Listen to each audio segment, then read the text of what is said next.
In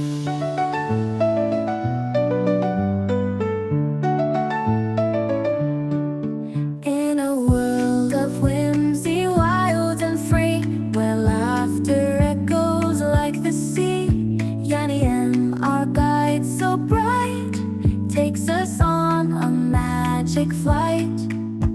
Through the candy forest green, where unicorns are often seen, stars that twinkle in the day make our troubles fade away. Story time, it's time to rhyme. With Yanny M we climb so high, to a land where dreams unfold in colors bright and tales of gold.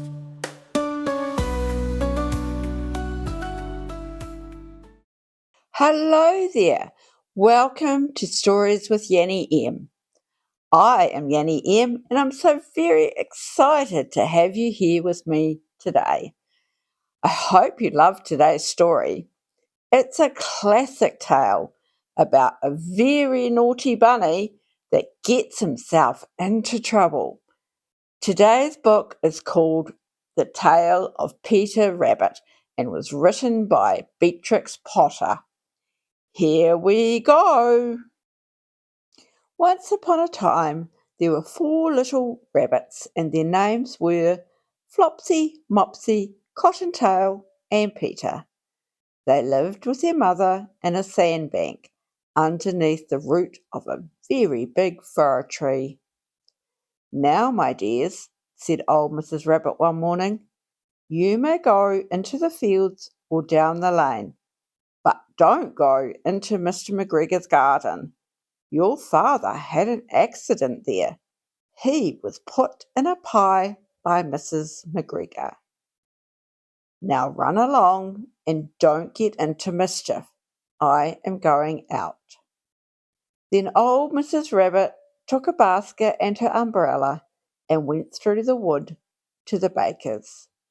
She bought a loaf of brown bread and 5 currant buns. Flopsy, Mopsy, and Cottontail, who were good little bunnies, went down the lane to gather blackberries. But Peter, who was very naughty, ran straight away to Mr. McGregor's garden and squeezed under the gate. First, he ate some lettuces and some French beans, and then he ate some radishes. And then, feeling rather sick, he went to look for some parsley. But round the end of a cucumber frame, whom should he meet but Mr. McGregor? Mr. McGregor was on his hands and knees planting out young cabbages. But he jumped up and ran after Peter, waving a rake and calling out, "Stop, thief!" Peter was most dreadfully frightened. He rushed all over the garden, for he had forgotten the way back to the gate. He lost one of his shoes amongst the cabbages and the other shoe amongst the potatoes. After losing them, he ran on 4 legs and went faster, so that I think he might have got away altogether if he had not unfortunately run into a gooseberry net and got caught by the large buttons on his jacket. It was a blue jacket with brass buttons, quite new. Peter gave himself up for lost and shed big tears, but his sobs were overheard by some friendly sparrows, who flew to him in great excitement and implored him to exert himself. Mr. McGregor came up with a sieve, which he intended to pop upon the top of Peter, but Peter wriggled out just in time, leaving his jacket behind him, and rushed into the tool shed and jumped into a can, It would have been a beautiful thing to hide in if it had not had so much water in it. Mr. McGregor was quite sure that Peter was somewhere in the tool shed, perhaps hidden underneath a flower pot.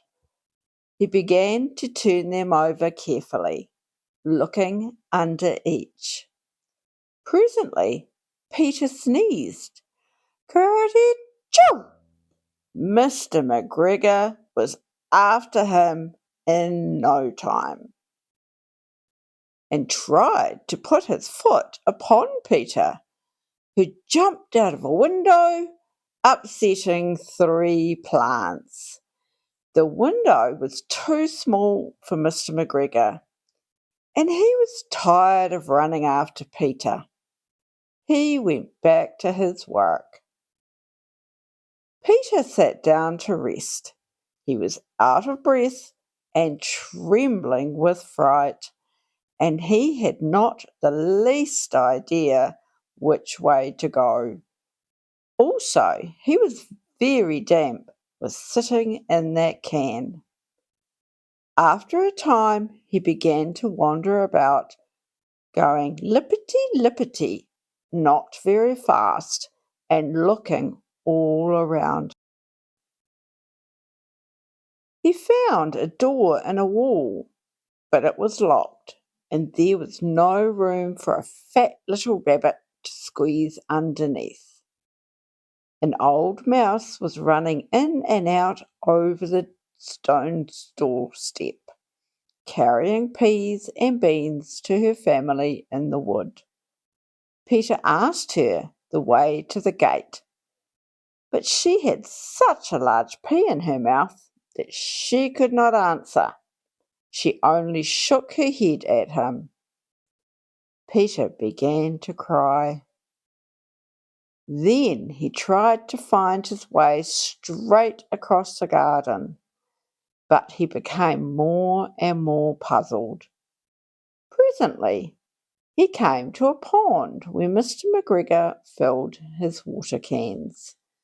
A white cat was staring at some goldfish.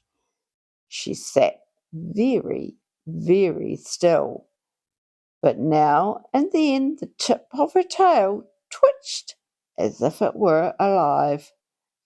Peter thought it best to go away without speaking to her. He had heard about cats from his cousin, little Benjamin Bunny. He went back towards the tool shed, but suddenly, quite close to him, he heard the noise of a hoe. Scratch, scratch, scratch, scratch. Peter scuttered underneath the bushes. But presently, as nothing happened, he came out and climbed upon a wheelbarrow and peeped over. The first thing he saw was Mr. McGregor hoeing onions. His back was turned towards Peter, and beyond him was the gate. Peter got down very quietly off the wheelbarrow and started running as fast as he could go along a straight walk behind some blackcurrant bushes.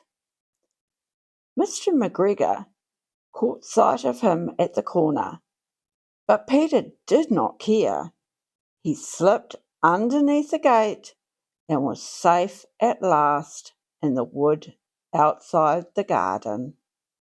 Mr. McGregor hung up the little jacket and the shoes for a scarecrow to frighten the blackbirds. Peter never stopped running or looked behind him till he got home to the big fir tree. He was so tired that he flopped down upon the nice soft sand on the floor of the rabbit hole and shut his eyes. His mother was busy cooking. She wondered what he had done with his clothes. It was the second little jacket and pair of shoes that Peter had lost. in a fortnight. I am sorry to say that Peter was not very well during the evening. His mother put him to bed and made some chamomile tea, and she gave a dose of it to Peter, 1 tablespoonful to be taken at bedtime. But Flopsy, Mopsy, and Cottontail had bread and milk and blackberries for supper. The end.